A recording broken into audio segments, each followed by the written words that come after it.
This is the Value Investor Podcast with Tracey Reineck. All things value, all the time.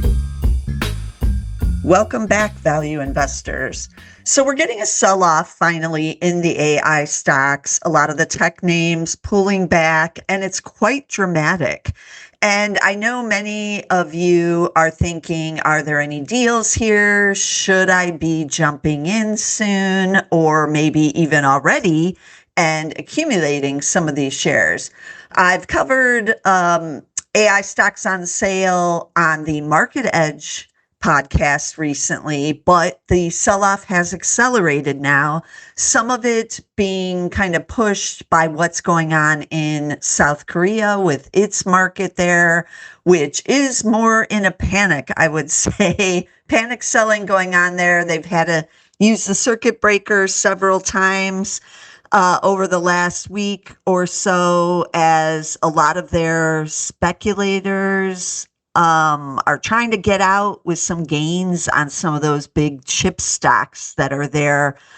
But I'm not going to go too much into what's happening in Korea because it's definitely a topic of conversation out there. But here in the United States, we are seeing quite a sell-off in these similar names, even after reporting earnings that are beats on the earnings, that are raises, that are still seeing the strong demand from the AI. It hasn't mattered. A lot of those are selling off, but valuations were a bit stretched on many of these names, not all of them, but many of them. And so timeouts are good. As you know, I've always said that pullbacks are healthy. Even in bull markets, they happen. But this one is pretty severe in some of these stocks where you're down 50% in a matter of days on a few of them. So as value investors, we start to think, maybe there's, an opportunity here. And you have to have a strong stomach always on any kind of panicky sell-off like this. But we have seen it before over the last 3 years as the AI revolution has taken off. Even last year, it's easy to forget what was happening at the beginning of last year when we had the tariffs coming into place and we had Liberation Day looming there in April of 2025. And we had a big sell-off in all these AI stocks in March and into April of 2025. That was a buying opportunity then, and I still believe it's a buying opportunity now. Now, where are we on the AI revolution? A couple of years ago, when I first started talking about it, I would have put us in inning number 1 or number 2. Even last year, I would have said we were maybe in the 4th inning or so. And then this year, I'm seeing us maybe in the 6th inning. So we are getting later in the game, but we're not in the very end of the game yet, in the 8th or the 9th inning. That will come eventually, but right now we're still seeing the build out going on, and we're only in kind of the early phases of getting data centers even built and people even using various AI products. So the AI infrastructure stocks are the stocks that I still believe in, and I've said many times over the last couple of months that all of this money that the hyperscalers are spending, that Alphabet, Amazon, Meta, that they're all spending to build data centers and get these products out there is going somewhere. Somebody is building the data center. Someone is building those racks that are going in there. Someone is building the power system that is going in there. All of these, somebody's the beneficiary, and we're seeing it in their earnings and revenue side. So I want to own where the money is going. Follow the money. That's what you want to do. And eventually that money will slow down, as we know. That'll be the more of the danger zone for a lot of these AI infrastructure companies, because you don't see this kind of growth happening forever. But as I said, I still think we're in about the sixth inning or so. We're not at the very end yet.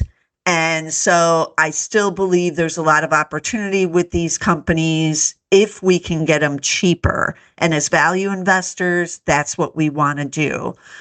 We don't want to get them at 40 times earnings, but maybe at 30 times. And especially this kind of earnings growth, we're not even just talking low double digits, a 10% or 15%. We're seeing 30, 40, 50% earnings growth with a lot of these still the third year into it. But that's what happens when you have the hyperscalers spending over $1 billion a year on this build out. So, what stocks am I talking about that have seen big sell-offs? The first one is SanDisk. This one went sky high. Let's just call it what it was. But I have never seen earnings like this kind of earnings growth by a company, not even NVIDIA, which has seen massive earnings growth over the last 3 years, and especially on a $1 trillion market cap company like NVIDIA. But SanDisk has just been incredible growth year over year, and it's kind of hard to fathom it when you see it. So SanDisk is only $162 billion market cap, so it's not at the $1 trillion side. So this is on the memory side. There is a shortage. They're able to charge whatever they want. And if you need the memory, you're buying it at whatever price they're charging. So last year in fiscal 2025, so we're in fiscal 2026, and so we're on the back end of that fiscal year. So most of this is already priced in. We're going to be reporting third quarter, it looks like, on August 5th. So we're going to get an update then, but they have pretty good views on what's happening for this fiscal year. And so we're expecting $66.11 for fiscal 2026, but they only made $2.99 last year. So it's a gain of 2,111%.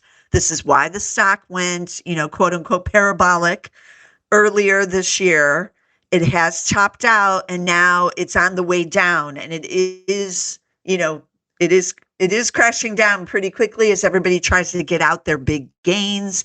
The shares were up over 1,000% at one point in just like a year. So everybody who had those gains is like, I'm not losing this. These are the traders and they're getting out. But when you see the earnings, doing something like this, is it a one-hit wonder? Well, next year, analysts are at 192.82. So 66.11 for this fiscal year, 192.82. That's still up 191%. On revenue, that's up 136% to $46 billion. Expected to make $19.5 billion this year. So very nice revenue growth. They only made $7.4 billion last fiscal year. So again, they have pretty good knowledge of what is going to be happening. They're going to be reporting third quarter. So they're already in the fourth quarter of this fiscal year. So it's pretty good knowledge of what's going on. It's just next fiscal year that is on the horizon that nobody knows for sure. So because you have this incredible earnings growth, even though the shares soared, PE right now on SanDisk is just 5.7. 5.7. But the street now believes, this is a one-hit wonder and it's not going to hold. And even though we have next year looking very bullish, it's still everybody's getting out. The traders are getting out. And now we've had the big pullback. So over the year to date, SanDisk is still up 266%. So that sounds pretty good, right? But it was up much more than that up over 700% at one point. But the last month tells more of the tale. So SanDisk now down in the last month 47%. This is the quick sell-off, and it's accelerating because stops are being hit by those who are up 700%. They had a stop. They're like, if it gets down here, I'm getting out. I'm taking whatever gains I had and I'm out. So that's what's happening. We got to get all of these hands wiped out.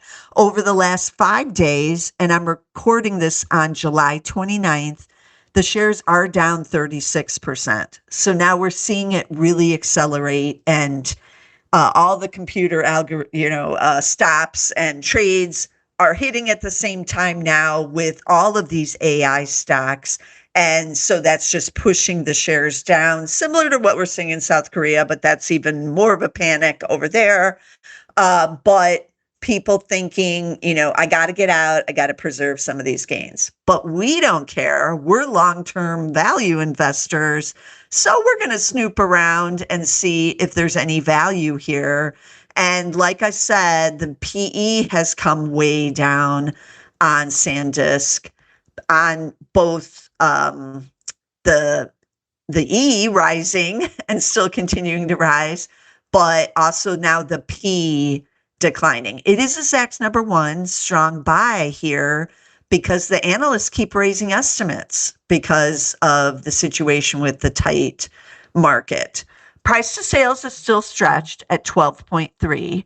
Price to book is at 11.7. So you're not getting any of those very cheap right now. But if we see a continued pullback in these shares, then all of these fundamentals will get cheaper, and I like it even more. So it is very difficult to buy a stock when it's down 36% in just 5 days.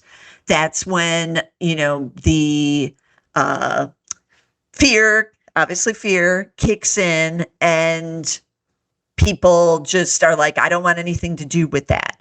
But as value investors, we do have to look at the fundamentals. We do have to look at the story about what's going on at the company. And we try to rule out our emotions, but that's hard. Now, when a stock is soaring like it was earlier in the year, everything feels good. And we're like, oh, it's fine. It's trading at 8 times or 9 times, and it's still cheap. And there's the shortage and all of that. And we feel like, we really nailed it on the head there. But when it sells off like this and this quickly, now we begin to doubt. We doubt our analysis. We doubt that, what we're doing is the correct thing. But SanDisk, the business is there. And until some kind of signs show otherwise, I still like the memory guys here. And I still like all the fundamentals. And they're reporting those earnings on August 5th. So tune in then. So that's SanDisk, SNDK. What about its partner in crime on Micron? What's happening there? This one is another one that had the big soaring, and now it too has been falling, but not quite as sharply. So year to date, Micron is still up, and it's up 147%. Over the 1 month period, Micron is down 26. So SanDisk down 46, 47, Micron down 26. Still a lot, still a nice pullback. So we are still getting the stock cheaper. Over the last 5 days, it's now down about 20%. So that's a bear market. And so, as I said, the sell-off has accelerated in the last week with all of these stocks. So we are getting it on sale. How much cheaper is Micron? They are a $926 billion market cap, so much bigger, closing in on that trillion, and probably was over $1 trillion when it was at its peak here. It's all-time high. But forward PE of 11 on Micron. Price to sales is stretched at 10.2. That's a little under SanDisk, though. Price to book is at 9.2. That's a little cheaper than SanDisk. But we still have Also with Micron, the crazy growth in the earnings, like nothing we've ever seen, and the revenue side. So Micron also on a fiscal year, but it has just reported. It's a little bit different than SanDisk. And next earnings is in September 2026. It looks like maybe third quarter in September there. So earnings expected to be up 790% this year to 73.86 from 829. And one estimate higher in the last 7 days. That's why we got the number one strong buy rank with Micron as well. So one analyst is still saying, no, I'm still not bullish enough. And that, that accurate estimate, that most recent one, is 2 cents below the consensus. So pretty much in line with this higher consensus now. So 60 days ago, they were at 59.66. Then they reported earnings, and now we're at 73.86. Next year, looking for 157.83. Now, remember, these stocks are very cyclical, even outside of the AI revolution. They go in these cycles. And so they can appear to be very cheap at the top of the cycle. But so far, what we're seeing is this year, this fiscal year doesn't look to be the top, but maybe next year will be. But next year, still earnings up 113% on revenue growth of 91%. That's in the future. Nobody can determine it, but still looking very strong here. It's off 20% in just the last month, or was that 5 days? 5 days. So that is a nice sharp pullback here, and we are getting everything cheaper. So that's what we're all about. That's Micron, ticker MU.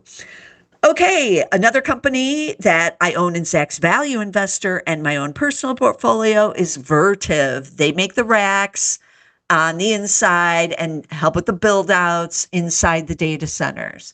And they reported, just as I'm recording this, on July 29th, they did beat on earnings. They did miss on revenues. And they talked about some troubles with the supply chain. Again, these are actual real products, and things are actually getting built and the racks being put into place. So it's not just all like in the dream sequence or, a click on an article or something like that, or social media users or something. This is an actual product that they have to build. And so they are subject to tariffs and the Middle East conflict and Ukraine and Russia and whatever else is going on out there that could disrupt supply chains. And then we also have, higher fuel costs. All this stuff might go to margins with a company like Vertiv. Ticker V as in Victor, R as in Robert, T. It's number 2 going into this earnings report, but it did raise forward guidance again for this year. It is on the regular year for them. And these shares were already weak going into this report and then are down on their earnings report because it just wasn't quite as good as everybody thought, even though it was good. So shares were down 6% the day before the report as all the AI stocks were selling off, and they're down another 13% just today. So Vertiv is down 23% over the last 5 days. And in the last month, down 22. So most of the sell-off has been happening more recent with Vertiv starting to lose its grip a little bit. But year to date, Vertiv still up 34. It wasn't one of the ones like Micron or SanDisk up like triple digits, but it has pulled back quite a bit on those bigger gains from earlier in the year. Now, what about valuations with Vertiv? It was way more expensive than either a Micron or a SanDisk. Forward PE is still at 42, but it has a PEG of 1.1. So the PEG is pretty cheap because those earnings are rising. Price to sales, 9.5. So that's pretty expensive. Price to book is at 24. So how does the value investor own it? Well, we did buy it cheap back in the day in 2023 when the AI revolution was just getting started. But we now own it as a growth stock. And I still like to own some of these growth stocks. I don't have a 100% pure value portfolio. But if I can get it at a cheaper valuation, I love that. And now we are off considerably off those highs. Now, Vertiv, like the others, has had these pullbacks over the last 3 years. And the biggest one was during the Liberation Day sell-off. So we're back to another one of these. There was also the one with DeepSeek. Remember that one where everybody's like, we're doomed. We've got to sell all these AI infrastructure stocks. And then everything continued on. But like I said, that was earlier in the innings. We were only in like the second or third inning back in the DeepSeek days. And now we're in about the sixth inning. So keep that in mind. But I still like companies like Vertiv, doing the data centers. There was nothing in this report that said things are slowing. It still talked about accelerated demand. It's still having some of the best quarters. And earnings expected to be up 51% this year after 47% gain last year, and then another 34% for next year. These numbers will be adjusted after this earnings report, and I expect the earnings growth to actually increase because they did raise this year's guidance again. So that's Vertiv. It is more expensive on every valuation metric, but look to get it on sale if you're looking for a growth name on the AI side. VRT is that ticker. Okay, what else? Bloom Energy. That is one of the ones that's powering everything going on with the data centers. It too just reported earnings. Ticker is B as in boy, E. B as in boy, E. So that's easy. Bloom Energy, this was one of the red hot ones. I guess all of these have been red hot, but definitely one of the big ones on the power generation side of the story. And we don't talk about that as much, but that's going to be in focus as we move forward with the build out of the data centers. Year to date, Bloom Energy still up 65%. But over the last month, Bloom Energy now down 40% in the last month. So you can see where certain price targets and things have been hit and sells have been put in place. And then it just kind of accelerates once a lot of these targets are hit by the computer. Then everybody gets out, especially when it's been such a big performer. Over the last 5 days, it's now down 24, almost 25%, and it's down 3% after its earnings, which were the best quarter in its history. It was a huge beat, but the street is just selling all of these stocks. Now, Bloom was not cheap and did not get cheap as it soared this year. So this pullback is a nice buying opportunity, again, to get some growth. Forward PE is at 79 with Bloom, but it's doing it, it's executing, and that's what we want to see as a growth investor. So it's a little early. The analysts are still going to be revising estimates, but that earnings beat was 100% earnings beat. They reported 78 cents versus 39 cents on the estimate. And so that just blew it out of the water, even though these estimates have been on the rise. And revenue up big as well, expected to be up 83% this year to 3.7 billion from 2 billion. Yes, that sounds very small compared to these other companies we've been talking about. Even Vertiv is bigger than that. So this is like a smaller cap play on the energy side, but they are literally powering the data centers. Earnings expected to be up 176%. They made 76 cents last year, expected to make 210, but that's going to rise as the analysts adjust these estimates now after this earnings report. So next year, another 102% up to $4.25, because at the end, it's really the power that is going to be the end of the build out cycle. So you've got to get the chips, you've got to build the data center, then you put the racks in, then you have to cool it, then you have to find a way to power the whole thing. And that's at the very end. So the demand for power is only going to continue to rise, even after demand perhaps for chips starts to slow. The lag on building out the data centers and then actually powering them all is pretty large. So I still really like the power side. I've been a fan of Bloom Energy, but it got away from me as a value investor. And now it's coming down. It's still pretty pricey though. So keep it on your watch list for sure. And if you're looking for that growth, then maybe that's a way you can get it cheaper. Price to sales is at 15. Price to book is at 50. So none of these are cheap at all. So not surprised that we're seeing a big pullback here. Got a little too bullish, a little overextended there, you might say, even with this great news coming and these great earnings reports and just seeing huge demand. But trees don't grow to the sky, and neither do stocks. So as value investors, keep it on your watch list. So ticker B as in boy, E as in Edward, Bloom Energy. Okay, how many have we done? 1, 2, 3, 4. I want to do a fifth one.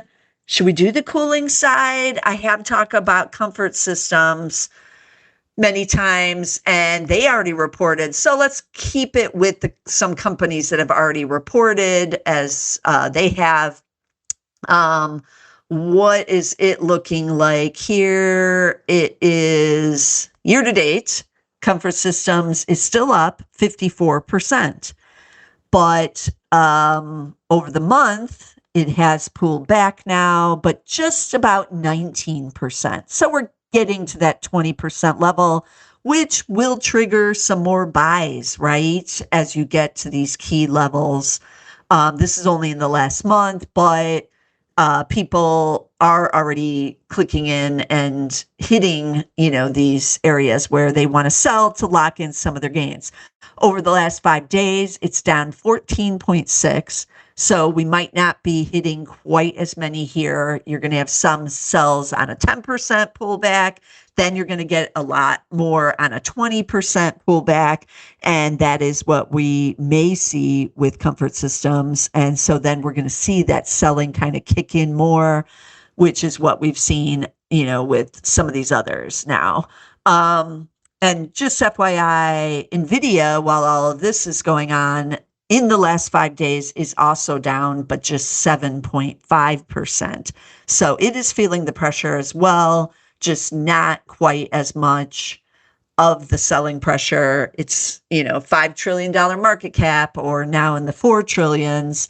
And those professional investors aren't as apt to be selling out of NVIDIA as they might be one of these other big winners that isn't as widely held. They're going to lock in there, not trusting it as much. NVIDIA is kind of a forever hold, but Bloom Energy is new on the scene and may not be for many people, including the pros. So Comfort Systems, it always reminds me again of a mattress company. It is not a mattress company. I'm sorry to say these things, but it is on the cooling and heating, but cooling is where it's at on the data centers. They have already reported a week ago, and it was another beat. It was another raise. It is a number one strong buy once again, because those earnings estimates are being revised higher again. Can't complain about any of this. Let's take a look at the detailed estimates. We are getting it cheaper here, so I do like that. So 3 estimates are up for the year in the last week because it did beat and raise. And now we're looking at 45.48 for the year. It was at 43.09, so that's considerable jump. Again, that's why we're getting the number 1 rank. Not only are the analysts raising, but the magnitude of the increase is pretty substantial.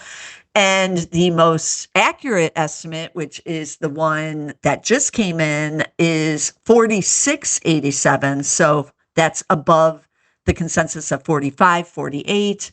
So they're already more bullish because the company is more bullish. The beat was big. It was 12.53 versus 10.38 on the earnings beat, but that's a little under what it was doing the last couple of quarters, but still a double-digit beat once again.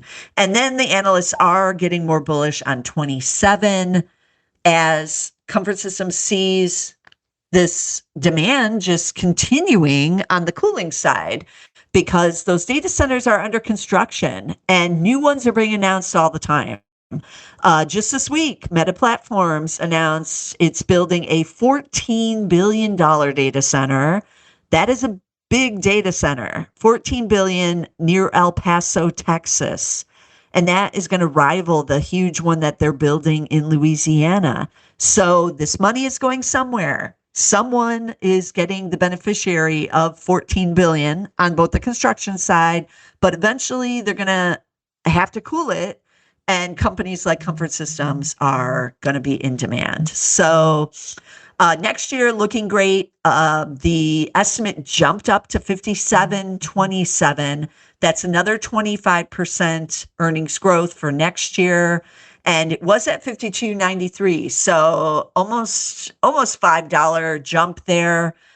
Into 27. So perhaps they said something on the conference call where they see just like incredible demand coming next year. So the analysts are responding to that.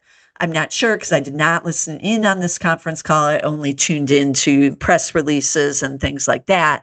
But Comfort Systems still with the strong growth. Now, what about valuations on this one?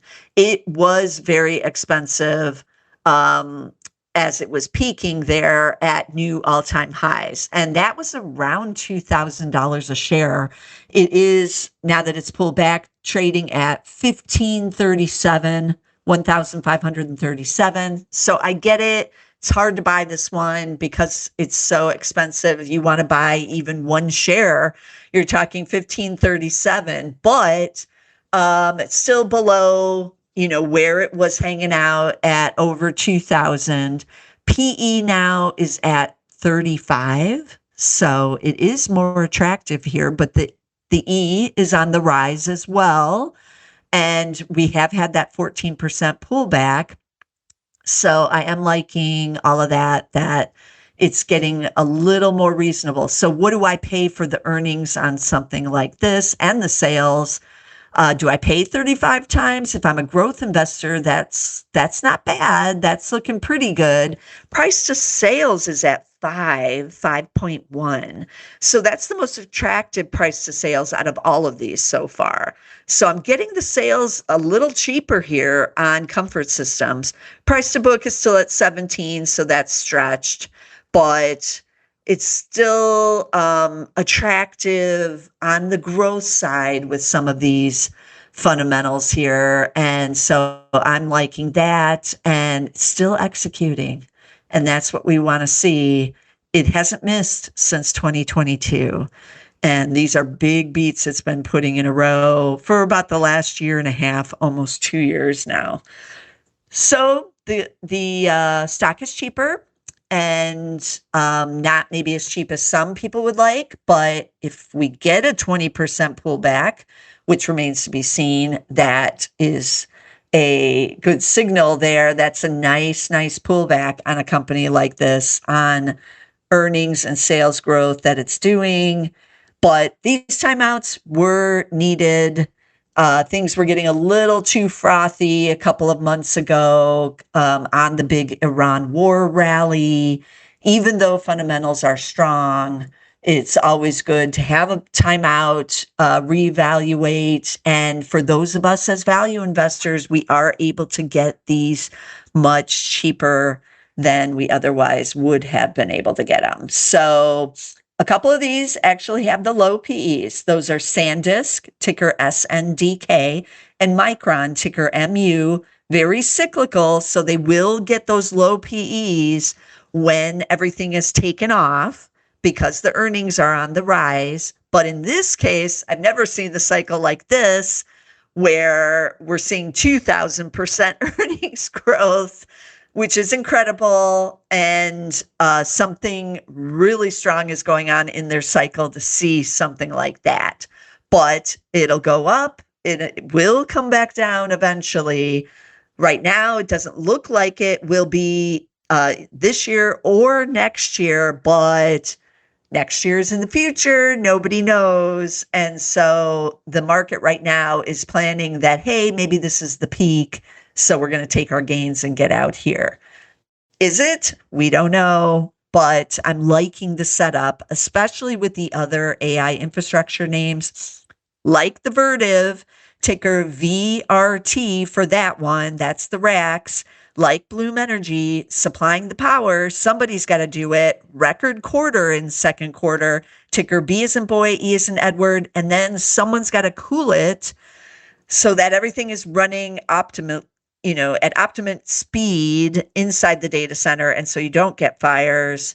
And so every data center that's built needs to be cooled. You can't use normal air conditioning. It's more of a specialty kind of system. Comfort Systems is one of the go-tos. And so market cap on Comfort Systems, by the way, $57 billion. It does pay a small dividend. It's only yielding 0.2% now, but it's $3.20. But again, the stock is trading at over $1,500 a share. So it is a very small yield. But it does have the good free cash flow and it is shareholder friendly. So you're getting some kind of dividend with that one. What about some of these other ones? Vertiv used to pay something, I believe, but they too have the good free cash for the last couple of years. Yeah, they're still paying 25 cents for their dividend. It's 0.09% on the yield as the shares have risen. I know many of you are like, why pay a dividend at all? Well, paying a dividend like this, even though it's small, gets you into and before income investors, for one, as well as the managers. And so if you run an income ETF or mutual fund, it qualifies because it's paying the dividend out. So it does get you into and before more eyes if you actually are paying a dividend. And the same thing with NVIDIA. It has that small dividend as well, right? Let me see. NVIDIA, yeah, that's $1 and it's 0.5% yield now that the shares have fallen back a little bit. NVIDIA is paying a little bit more decent here. I can't make fun of 0.5% on the yield, but these shares are cheaper. I talked about it on last week's episode of the Value Investor Podcast. NVIDIA has a low PEG and it makes it a value on a PEG ratio basis. And for those who are saying, oh, it's a bubble, well, forward PE now at 21 times on NVIDIA. And just for comparison, Cisco in 1999 and into 2000 had a forward PE of 151. So we're not there. We're not there with NVIDIA. This is on the low side of its historic range over the last 20 years, where it's traded in the 30s and even the 40s over the last 20 years. So NVIDIA historically cheap on a PE basis. So keep an eye on all of these stocks, as I know you all will. Some are still pure growth, but they are on sale as growth stocks. Others a value on some of the fundamentals, but, cyclicals. So be careful on some of those. But I own Vertiv out of this list. I don't own any of the others. I do own some other AI infrastructure stocks in general in my portfolio that I didn't mention here, they're doing the same thing as these stocks. They are all pulling back. So it's a buying opportunity in any of these names as everybody is just basically fleeing it. And we like to buy on the panics as value investors, as long as the fundamentals are still there. And they are. So get that strong stomach going and keep them at least on your watch list. Maybe have a price target on some for when to get in. My price target has already been hit on a bunch of these, including on Vertiv. But if I can get Comfort Systems down to that 20% pullback, then I might be interested there. But again, keep these on your watch list and accumulate if you own some of them. And maybe you'll get even a better deal in the next several days. So be sure to subscribe to get all of our podcasts here. There's a lot going on, even on the value side. And you don't want to miss a single episode. So get us on YouTube. We're on Zach's podcast channel. Just put in Zach's podcast. I know many of you are subscribing over there. You'll get most of our podcasts there. These are the audio podcasts. There's no video. But you can listen in on a bunch of them there, including ETF Spotlight. So don't miss a single episode there. Subscribe. Click the notification button so you're notified when one launches. You can also subscribe and get us on Apple, Spotify, Amazon Music, just about anywhere you can get podcasts. We are there. But it's a good time to be a value investor when things are selling off, right? We haven't had this happen that often. So enjoy, look for those deals. It is a buying opportunity on these well-known names and great earnings and revenue outlooks on all of these. So be sure to tune in next week, and I'll see you then with some more value stocks. This material is being provided for informational purposes only, and nothing herein constitutes investment, legal, accounting, or tax advice, or a recommendation to buy, sell, or hold a security. Do not act or rely upon the information and advice given in this podcast without seeking the services of competent and professional legal, tax, or accounting counsel. Publication and distribution of this podcast is not intended to create, and the information contained herein does not constitute an attorney-client relationship. No recommendation or advice is being given as to whether any investment or strategy is suitable for a particular investor. It should not be assumed that any investments in securities, companies, sectors, or markets identified and described were or will be profitable. All information is current as of the date herein and is subject to change without notice. Any views or opinions expressed may not reflect those of Zacks Investment Research as a whole.